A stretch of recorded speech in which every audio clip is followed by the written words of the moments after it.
पशु पक्षी आराम से जंगल में विचरण करते रहते थे। वहाँ पर जो घास के तिनकले होते उनको आराम से खा लेते, पेड़ के नीचे आराम से बैठ जाते, विश्राम करना प्रारंभ कर देते थे। पक्षी लोग पेड़ों के ऊपर अपने अपने घोंसले बनाकर आराम से वहाँ पर अपना निवास स्थान बनाकर अपने बच्चों को जन्म देकर उनका पालन पोषण करके उनको उड़ाना भी सिखा देते थे। वो बच्चे स्वतंत्र बनकर आकाश मार्ग के अंदर विचरण करते हुए परिंदे के रूप में सबके लिए आकर्षण के केंद्र बिंदु है वो बन जाते थे। छोटे छोटे बच्चे जब उन परिंदों को आकाश में उड़ते हुए देखते अपने हाथों को ऊपर करना प्रारंभ कर देते और मन में विचार करना प्रारंभ कर देते थे, क्या हम भी इन परिंदों की तरह आकाश के अंदर उड़ सकते हैं क्या? यदि हमारे भी पंख होते तो आज हम आज़ाद होकर आकाश के अंदर जहाँ मर्जी हो वहाँ पर विचरण करके प्रकृति का आनंद है वह ग्रहण करना प्रारंभ कर देते। पर इन परिंदों की तरह हमारे पंख नहीं है, इसलिए हम उड़ नहीं सकते हैं, गगन बिहारी नहीं बन सकते हैं, खुले आकाश में विचरण नहीं कर सकते हैं। धन्य है ये परिंदे जो आज उन्मुक्त भाव के साथ में आकाश मार्ग के अंदर विचरण करते जा रही हैं।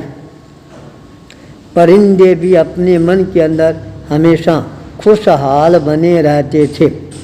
अचानक प्रातः काल का समय आता है, सारे पक्षी है वो अपने अपने कार्यों को संपादित करने में लगे हुए थे, चर रहे थे, अपने बच्चों को दूध पिला रहे थे। पक्षीगण हैं अपने अपने घोंसलों के अंदर आराम से बैठे हुए थे। हवा का एक दौर है वह प्रारंभ होता है।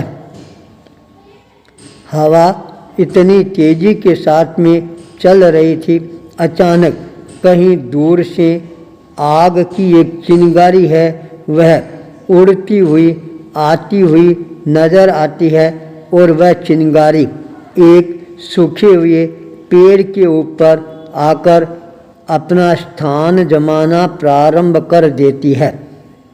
परिणाम यह सामने आता है, हवा का वेग है और ज़्यादा तेजी के साथ में बढ़ना प्रारंभ हो जाता है और वह चिंगारी सुलगती जा रही थी।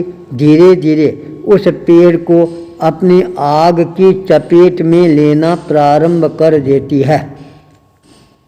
देखते देखते उस जंगल के अंदर दावानल का वातावरण है वह निर्मित होना प्रारंभ हो जाता है। परिणाम यह सामने आता है, उस पेड़ पर रहने वाले पक्षी लोग हैं अपनी अपनी जान को बचाने के लिए वहाँ से पलायन करना प्रारंभ कर देती हैं। आकाश के अंदर चारों तरफ क्रंदन का वातावरण है वह निर्मित होना प्रारंभ हो जाता है। आग है हवा के कारण और ज़्यादा तेजी के साथ में फैलना प्रारंभ कर देती है। जंगल में जो आग लगती है परिणाम ये आता है, पास में ही नगर था, बस्ती थी, लोगों के दिल और दिमाग है अपने आप ही धड़कने प्रारंभ हो जाती हैं, मन में विचार करना प्रारंभ कर देती हैं। कहीं ये जंगल की आग है, यदि हमारे गांव की तरफ आगे बढ़ना प्रारंभ कर दी है तो हमारा जो गांव है वह गांव इस आग की चपेट में कहीं नहीं आ जाए, कहीं हमारे गांव का नामो निशान है वह समाप्त नहीं हो जाए, हमारा ये सारा जो गांव है ये कहीं मटिया मेट नहीं बन जाए। क्या करना चाहिए? सभी लोग यही चिंतन करते रहते हैं पर करते कुछ भी नहीं है। उस समय अचानक एक दृश्य है सबके आँखों के सामने आना प्रारंभ हो जाता है। उन्होंने देखा एक छोटी सी चिड़िया, वह वहाँ से फुदकती है, समंदर के किनारे जाती है, अपनी चोंच के अंदर पानी भरती है और उस पानी को लाकर उस जलती हुई आग की लपटों के ऊपर छिड़कना प्रारंभ कर देती है। वह अनवरत रूप से यह गति और प्रगति है करती रहती है। आग के ऊपर एक एक दो दो पानी की बूंद है वह डालती रहती है। लोग यह दृश्य देखकर आश्चर्यचकित रह जाती हैं। क्या बात है, ये चिड़िया एक एक चोंच भर पानी लाती है, इस पानी से क्या ये दावानल है, यह बुझ जाएगा? यह प्रश्न सबके दिमाग को झंकृत और प्रकंपित करना प्रारंभ कर देते हैं। उसी समय एक नवयुवक के मन में विचारधारा उमड़ कर सामने आती है।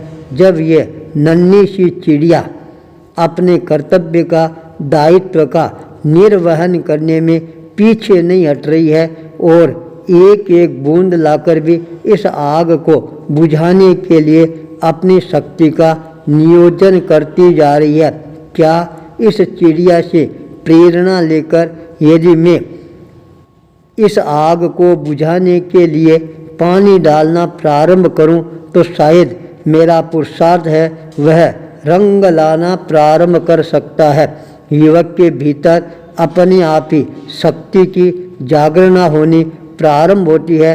पास के अंदर ही पानी का तालाब था, वह जाता है और एक डोल भरकर पानी लाता है। उस पानी को उस पेड़ के ऊपर जोर से फेंकना प्रारंभ कर देता है।